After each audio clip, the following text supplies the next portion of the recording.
today, we call not only on the Congress to pass a Reparations Act, we call on the state legislature of New Jersey to pass a Reparations Act, because New Jersey profited from slavery, and nobody wants to talk about it. They want to talk about everybody else's oppression, but they don't want to talk about black people's oppression. But we're here today to talk about black people's oppression. We're going to bring it to the attention of the world that we demand reparations. So this is why we are here today, brothers and sisters. And we have many people. We're going to hear from a lot of speakers today. We're going to hear from some of them before we march. We're going to hear from some after we march. But there's a brother here. He has to leave right away. So I'm gonna bump him up. He is my good friend. When I was about to lose my home, he helped me keep my home.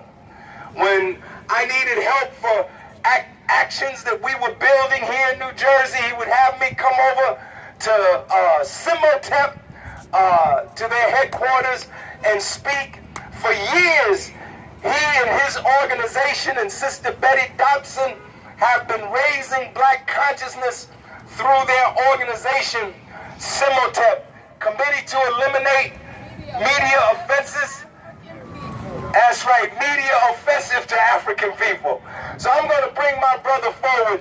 Let's give him a big round of applause. You know, you heard his name before, Dr. James McIntosh. Give him a big hand.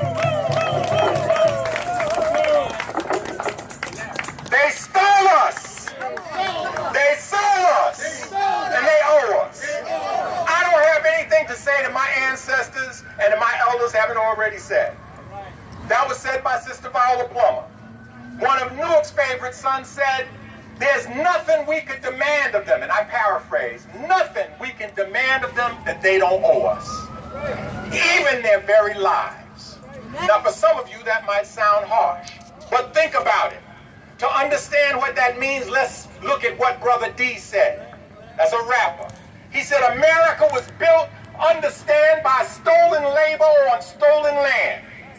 It means that everything that you see out here was built by stolen labor on stolen land. The reason there is so much resistance to reparations is because when you ask for reparations, you are actually asking for their very lives. Lives as they know it. You're asking them to return all of those resources they've stolen from Africa. That's right. You're asking them to return all of the materials that they use in their cell phones, that they use in all of their equipment. You're asking them to return that money that fueled their so-called industrial revolution.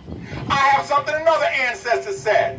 Brother Lombe Brad said, no black person should support capitalism because we were once capital. We were once capital. So I know a lot of people, they like to say power to the people, so I said power to the people. Power to the people. But here's something else you got to remember. Looks like everybody else has some power. So I say black power. Black power. Black power. Black power. Black power. Black power. Everything I said on behalf of P.O.P that sent me here to tell you that P.O.P and P.O.P, we are one. We love your leader, Brother Larry Ham, and we love you.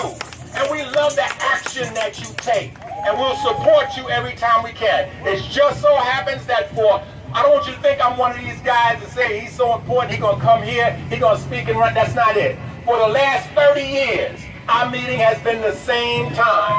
The fourth Saturday of every month. So we were upset. P.O.P was upset that we couldn't come out in mass, but they sent 3 of us. My brother John over there, raise your hand. Brother John, my sister Nikki. And all we want to say is we're in 100% solidarity with you. And this is the last demonstration. Black power. Black power. Black power. Black power. Black power. Black power.